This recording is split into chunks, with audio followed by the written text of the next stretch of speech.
A Flick of the Tail is sponsored by Pickup Poos. When you're tired of beachcombing through your cat's litter box, Pickup Poos will come to your home and dig up those treasures that just never get buried deep enough.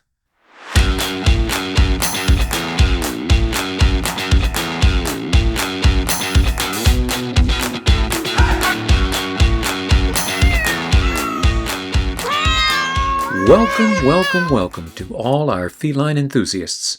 Whether you have a small predator as a roommate or you just love the way they ignore you, welcome one and all to another episode of A Flick of the Tail, where we discuss the most recent discoveries about various unknown varieties of felines, divulging to our loyal listeners the truth concerning these beloved creatures.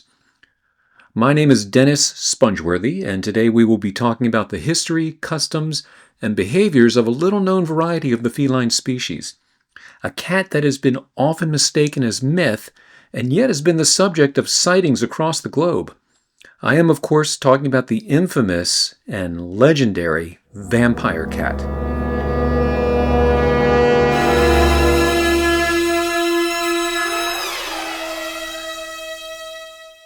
Now, this was a big story about 2 years ago. Road workers in the small town of Luzino in northeast Poland discovered a mass graveyard of over 400 corpses, and they were over 7 centuries old.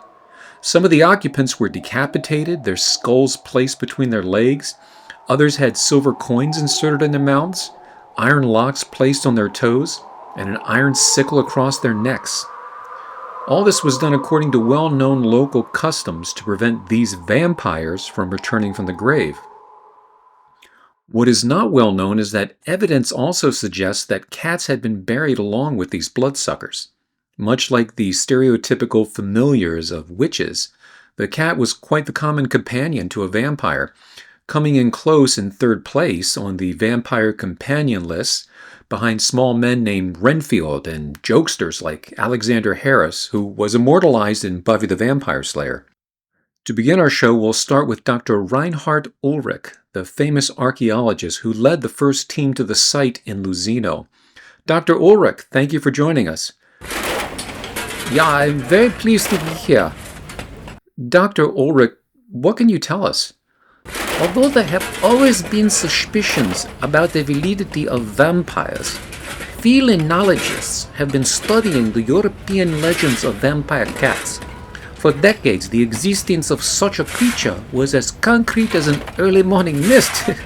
So you can imagine my excitement when, upon opening the graves in the vampire field, we discovered incontrovertible evidence that proved beyond the shadow of a doubt that the vampire cat, also known as Nosferatus felinus, was there. Dr. Ulrich, what was the evidence that you and your team discovered? It was only by luck that we made our discovery. One of our team, Dr. Anshul Leviathan, thought it would be a funny joke to lay in one of the graves and jump up to scare our colleague from America, Dr. Anna Gold. Leviathan laid down the grave and waited for Dr. Gold to come by. Unfortunately, Dr. Gold had left to give a TED Talk for that evening. Leviathan stayed in that grave all night. When we arrived back in the morning, the grave had sunk into the earth, dropping about 4 feet. And Dr. Leviathan had fallen through to the bottom of this hole. When we lifted him out of the grave, we found beneath him the remains of an ancient cat bed made of horsehair that carried the scent of Nepeta cataria, also known as catnip, and a small wooden sculpture of a dog that was covered in deep scratches. And what of Dr. Leviathan? He was dead, I'm afraid. The autopsy showed that the doctor had 2 small puncture wounds on his neck as well as scratches on both sides of his face and a large fur ball lodged in his esophagus. And you believe that this was caused by a vampire cat? There can be no other explanation. Well, thank you for your time, Dr. Ulrich. You are very welcome. If the vampire cat had come back from the dead, where did it go next? Researchers have traced the migration of the Nosferatus felinus across the Baltic Sea, where it stowed away on a merchant ship and landed in Denmark. Somehow it boarded the Gribshunden, I hope I'm pronouncing that right, the royal flagship of King Han of Denmark. The ship mysteriously sank in 1495 near the coast of Sweden with all hands on board. Many of the contents of the ship, such as gold, silver, clothes, and letters, were recovered, and the popular theory was that the cause of the shipwreck was that the stores of gunpowder had mysteriously ignited. However, the captain's logbook gave rise to another, more supernatural theory. Researcher Daniel Erickson was the first to recover the logbook. It's an amazing thing to be able to look into the past to ascertain knowledge based on the items found at a recovery site. You would think that a captain's logbook would provide the answers you're looking for, but it doesn't always work out that way. Sometimes it just adds more mystery to the subject. Can you explain how that relates to the Gribschunden? Here, let me read you a translated entry from the logbook. In all my seafaring years, I had never before had the bad luck to become acquainted with the events of the past 2 weeks. I do not believe in the supernatural. Demons do not exist. Creatures of the night do not exist. And yet, each night for the past 2 weeks, before the sounding of the ship's bells marked the end of the first shift, there came a wailing unlike anything I had ever heard before. That first night, the crew searched for hours beneath a full moon to trace the origin of this ungodly sound. I joined them myself, but it was to no avail. One by one, the crew have been found in the dark corners of the hold, their bodies mutilated with long, deep scratches and what appears to be a sphere of fur protruding from their mouths. Now each night upon returning to my quarters, I find the back of my writing desk has long, deep scratches. My wine goblet has been knocked off the shelf, and the dung of a small creature lay in my left boot. The appearance of a strange puncture wound on my neck that has bits of fur surrounding it has been noticed by the remaining crew members.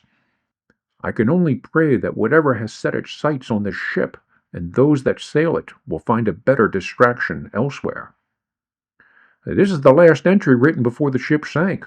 The working theory is that whatever was on board, the crew sacrificed themselves by blowing up the ship in order to destroy the creature. Thank you, Daniel. From the coast of Sweden, the Nosferatu Felinus sailed the North Sea to England, where strange incidents occurred over the centuries. In 1579, Keswick residents reported their dogs being chased by a rather vicious feline. 1783, Whitstable dog toys such as sticks and balls disappeared without a trace. 1852, Henley-on-Thames experienced a sharp decrease in the canine population. The next time the creature appeared in the timeline was around 1894 at the Kilmarnock Arms Hotel on the Aberdeenshire coast in Scotland. It was here that Bram Stoker began his work on his iconic novel Dracula. I bid you welcome. Now, not many people know this, but Dracula was originally called English Numbers Always Add Up. It was supposed to be the story of a man called Archibald Guzzlesmith, an accountant for a small insurance company. While the popular belief is that Stoker was primarily influenced by the real-life story of Vladislav Basarab, also known as Vlad the Impaler, a new theory concerns the possible influence of Nosferatus Felinus. Stoker did not own a cat, neither did the hotel. As a matter of fact, the town was home to many canines, but not cats. However, an odd-looking cat with eyes like burning coals and dark fur as black as pitch was constantly seen at Stoker's side. Stoker's wife, Florence, attests that her husband oftentimes sat alone on the rocks for hours, overlooking the sea, perched like a bat. The residents of the town were frightened by his strange behavior. Now, Florence explained that this was just his process of method acting, where he would act as if he were the character he was writing about. But could the Nosferatus Felinus have compelled Bram Stoker to write a vampire novel using the Transylvanian Count as a cover for the real vampire at large?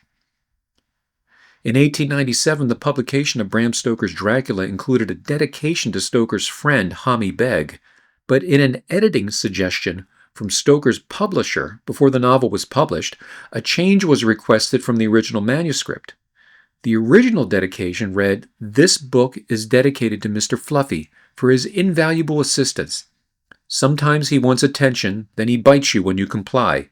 I can only hope treats will calm the beast." The manuscript, unfortunately, had been lost, and the publishing company refuses to respond to our inquiries. It was even rumored that the cat scene in the beginning of F.W. Murnau's classic silent film Nosferatu from 1922 was the Nosferatus felinus, but that has never been substantiated. The cat's presence has remained a strong influence on pop culture, however. Mr. Whiskers in Tim Burton's Frankenweenie, Church from Pet Sematary, Goose from Captain Marvel, and recently an East Hampton, Massachusetts newspaper ran a story about a frozen rodent supply company missing its entire stock of frozen mice and rats. We interviewed neighbors in the surrounding area, but they demanded to remain anonymous. Each one told the same story. They saw something in their yard with glowing red eyes, and their bird feeder remained full due to a sudden lack of birds. Then they would stare off into the distance, absent-mindedly scratching at a small Band-Aid placed on their neck. Well, there you have it. The vampire cat exists today, somewhere, in a neighborhood just like the one you live in. So the next time you see something strange in your backyard, or your dog is afraid to go outside, or your neighbor looks like they cut themselves while shaving their neck, remember, the vampire cat is real, it is formidable, and it is hungry. This has been Dennis Spongeworthy, and that has been the Nosferatus felinus, and this has been A Flick of the Tail. Until next time.